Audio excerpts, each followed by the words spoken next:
여러분, 안녕하세요. 여러분들과 언제나 함께하는 편안한 방송 주식부자 주부입니다. 여러분의 시간은 금입니다. 1.5배속으로 보시기 바랍니다. 혼자서 삼성전자를 장기 투자하는 것이 가능한가요? 절대 불가능하겠죠? 함께 가야 부자가 될 수 있습니다. 그 길에 제가 동행하도록 하겠습니다. 이번 시간에는 11월 2일 중대 발표 임박했다. 삼성전자 주주님들 이렇게 하시기 바랍니다. 라는 내용에 대해 이야기를 해보겠습니다. 여러분, 일요일입니다. 오늘 하루도 행복하고 즐겁게 잘 보내시기 바랍니다. 여러분, 토요일 다들 잘 보내셨는지요? 날씨도 요즘 너무나 좋기 때문에 여행이나 나들이 하기에 최고인 듯 싶습니다. 가을 단풍을 보면서 행복한 시간 잘 보내시길 바라겠고요. 그리고 오늘이 무슨 날인지 아시나요? 그쵸? 바로 10월의 마지막 날이 되겠습니다. 오늘만 지나면 11월이 시작이 되는데요. 올해도 벌써 2달 정도밖에 남지가 않았습니다. 올해도 거의 끝이 나고 있다. 이렇게 볼 수 있겠고요. 21년 마지막 남은 2달 마무리 잘 하시기 바라겠습니다. 4분기에는 미국발 유동성 호재가 있기 때문에 상당히 기대해 볼 만하다라고 말씀드릴 수 있겠습니다. 유동성 호재도 있는 반면에 11월과 12월에는 심리적으로 위축되는 것이 남아 있는데요. 그게 무엇일까요? 그쵸? 테이퍼링이 되겠습니다. 금리 인상은 빠르면 내년 중반기 정도에 시행이 될 것이기 때문에 그렇다 쳐도 테이퍼링은 이제 우리의 목전까지 왔다라고 보시면 되겠습니다. 하지만 이미 테이퍼링 이야기가 많이 흘러나왔었고요. 주가에도 어느 정도 선반영되었다고 볼 수도 있겠습니다.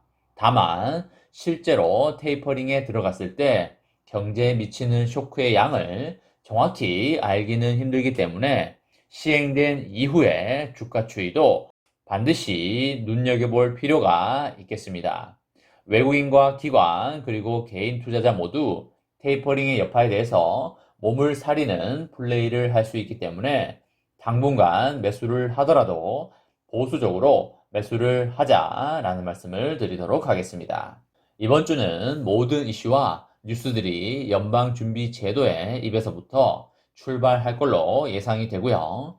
일자리 보고서 같은 건 부차적인 것이 될 확률이 높겠습니다.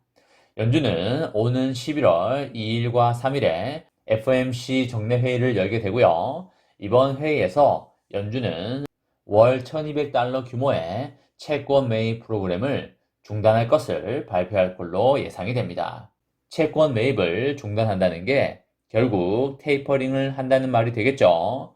이제껏 연준이 채권을 사면서 돈을 시장에다가 풀었었는데요. 앞으로는 채권 매입이 중단이 되면서 시장에다가 돈을 덜 풀어간다는 이야기가 되겠습니다. 메로나19가 터진 작년 3월 이후로 미국은 역사상 유례가 없는 돈 풀기를 해왔었죠. 그 여파로 주식 가격과 부동산 가격, 원자재 가격, 그리고 모든 자산 가격이 올랐습니다. 그리고 가격이 오르다 보니까 어떻게 됐나요? 그쵸? 이때를 놓치면 안 된다는 그런 생각을 가진 대중들이 상당히 많았기 때문에 대출이나 신용을 써서 자산을 매입하는 이른바 레버리지 물량들이 시장에 상당히 많이 나왔습니다. 레버리지 물량들이 많아질수록 버블의 농도가 짙어지고 있다라고 보시면 되겠습니다. 삼성전자도 당연히 예외는 아니겠죠. 그래서 외국인들이 삼성전자에 있는 모두 털고 가려고 할 것입니다. 개인들이 버티지 못할 때까지 들었다 놨다를 할 수 있겠다라는 말씀을 드립니다. 기간 조정과 가격 조정을 지속적으로 반복을 하면서 개인들을 지치게 할 확률이 높다. 이렇게 말씀드릴 수 있겠습니다. 그렇기 때문에 3년의 장기 투자자분들은 가격이 빠질 때마다 매수를 하시면 되겠고요. 올라간다고 해서 따라붙으면 안 된다라는 말씀을 드립니다. 박스권에서 올렸다 내렸다를 반복을 하면서 저점을 살짝 내리는 전략을 펼칠 수도 있는 그런 확률도 있기 때문에 그 부분도 염두를 해 두셔야 되고요. 지금 삼성전자의 월봉을 보면 월봉이 21선에 거의 다 있는 수준이기 때문에 매입하기에는 충분히 좋은 타이밍이다 라고 보시면 되겠습니다. 다만 월봉이 21선 아래로 내려갔다가 다시 21선을 뚫고 올라가는 모습을 보일 수도 있기 때문에 지금부터 시작해서 월봉이 21선 아래에 진입을 했을 때는 적극적으로 매수하는 구간이다 라는 말씀을 드리도록 하겠습니다. 매수를 하되 절대 주식 투자의 원칙을 어기면서 매수를 하면 안 된다 라는 말씀을 드리고요. 주식 투자 기본 원칙에 대해서는 제가 여러분들에게 여러 번 말씀을 드렸습니다. 기억난다 1번, 까마귀 고기 먹어서 까먹었다 2번 눌러주시기 바랍니다. 그쵸? 기억이 나실 겁니다. 분할 매수, 분할 매도, 몰빵 절대 금지, 여윳돈으로 매수하자, 그리고 일정 시드는 심리적 안정을 위해서, 그리고 비상용으로 죽을 때까지 사용하지 않는다 등등의 여러 가지 말씀을 드렸습니다. 반드시 주식 투자의 기본 원칙을 지키면서 매수를 하자라는 말씀을 드리도록 하겠습니다. 시간이 내 편인 투자를 반드시 해야 한다. 이렇게 강조드리도록 하겠습니다.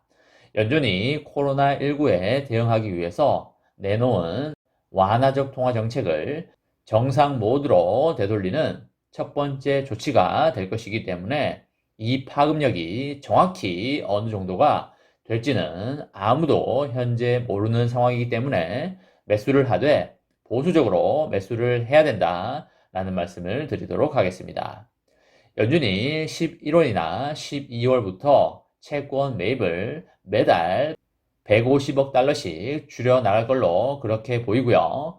엄청난 유동성이 시장에 이미 유입됐지만 아직 분배되지도 않은 재정 부양 정책에 의해서 그런 유동성도 남아있기 때문에 내년까지는 위험자산 선호 심리에 의해서 주식시장이 강세로 유지가 될 수 있다라는 말씀도 드립니다. 사실 테이퍼링은 이미 대중들에게 많이 알려진 뉴스가 되어 있죠. 연준은 이미 수차례 메시지를 통해서 테이퍼링이 내년 중반까지 진행될 것이라는 시간표까지 공개를 했기 때문에 크게 걱정은 안 하셔도 된다는 게 제 개인적인 생각이 되겠습니다. 시장 관계자는 테이퍼링보다는 내년 금리 인상에 대한 전략 수립에 더욱더 신경을 많이 쓰고 있다고 생각이 되고요. 아직은 한 번 더 펌핑이 올 수 있다고 보고 있습니다. 4분기에 괜찮은 불장이 충분히 나올 수 있는 시장 펀더멘탈이 있다고 보고 있고요. 삼전 장기 투자자분들은 가격이 떨어질 때마다 여윳돈으로 꾸준히 줍줍하시면 되겠습니다. 월봉이 21선 밑으로 떨어질 때는 적극 매수 구간이다 라고 생각을 하시면서 즐겁게 모아가시면 되겠습니다. 이번 시간에는 11월 2일 중대 발표 임박했다. 삼성전자 주주님들 이렇게 하시기 바랍니다 라는 내용에 대해 이야기를 해보았습니다. 저와 함께 삼성전자 장기 투자로 행복한 노후를 만들어 가실 분은 구독과 좋아요를 눌러주시면 감사하겠습니다. 저와 함께 하시면 100% 희망찬 노후가 기다리고 있다는 말씀을 드리고요. 불안한 노후 저와 함께 걱정 없이 날려보내시기 바랍니다. 이번 영상은 여기까지 하겠습니다. 시청해주셔서 감사합니다.